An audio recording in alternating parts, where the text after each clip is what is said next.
President Donald Trump, who has now given us 1.5 years of more winning than any generation has seen since has now taken to Twitter to send out a few messages to us America-loving patriots for the 4th of July. Although we had 8 long years of a president who pretty much didn't care about patriotism or the United States of America while he promoted the idea that all nations were exceptional, not just ours, we now can happily say those days are over. This is the president our nation so deserves, a nation who has given it all to promote peace, freedom, and democracy worldwide, while not asking for anything in return, except maybe some land to bury our DD. We went through a spell when the media guilted over half of us to vote for a president who wasn't qualified and who came out of nowhere only because of his skin color and the ability to read a speech. We are now back on the right track, and this year somehow the 4th of July just seems a little bit more special than it did only 2 short years ago, when we were being told America has been arrogant and had a president in Barack Hussein Obama who had no issue whatsoever in bowing for any 2-bit Muslim nation, a dictator he could find. The American president should bow unto no one. The blood,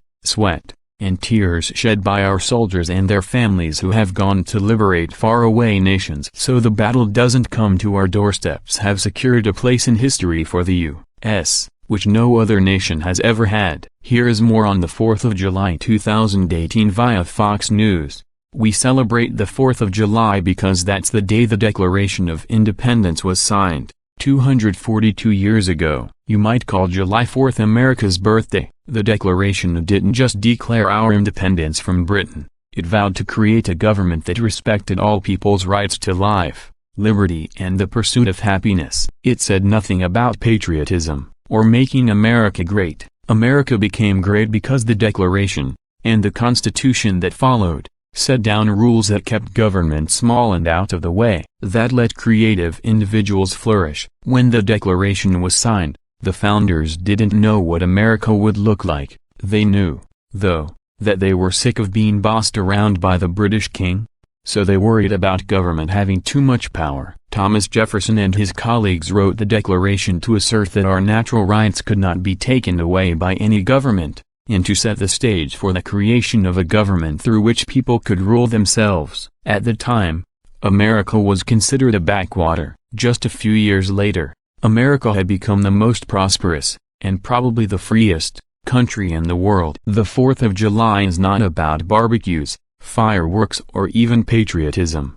It's about that idea, that people have the right to rule themselves. Ironically, government has grown so much since the founding that you might not even be able to buy fireworks where you live. In much of America they are now illegal because government officials have declared them to be too dangerous. Yet the Declaration and Constitution weren't written to make government provide for public safety. The founders assumed that was something adults would do for themselves. The founding documents are about freedom, about limiting what government can do. Trust no man with too much government power, wrote Jefferson.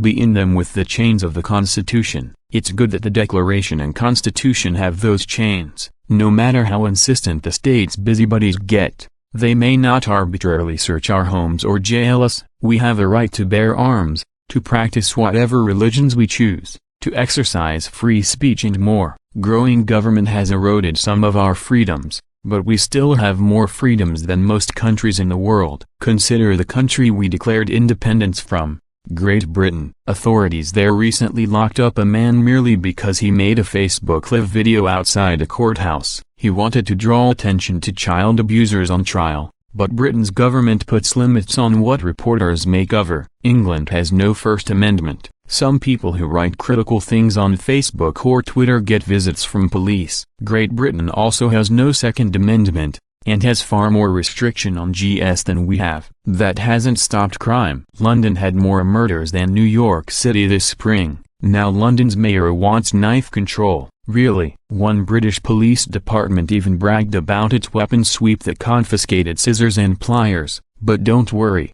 tweeted the region's police agency. They were safely disposed and taken off the streets. I'm glad I live in America, where I can carry pliers around and speak freely. Of course, The Constitution has more limits on government power than just the one stated in the Bill of Rights. The Constitution divided government in ways meant to limit authoritarian politicians from any party. President Donald Trump's own Supreme Court nominee rebuked the man who appointed him, ruling that a Trump-advocated law making it easier to deport some immigrants was too vague. The court stopped President Obama almost 100 times. It's a good thing we have both the Declaration and the Constitution, with their curbs on power grabs by presidents and legislators, curbs on judges, too. Unfortunately, those limits on government haven't exactly kept government small. Thomas Jefferson wanted a wise and frugal government that leaves people free to regulate their own pursuits. Now we've got 180,000 pages of federal rules and $21 trillion in debt. Still, the Constitution and the Declaration have helped keep us mostly free. That's something to celebrate this 4th of July. It's always a great time to be an American, but for some reason, since President Donald Trump, it seems like this moment in time is ever greater than ever before.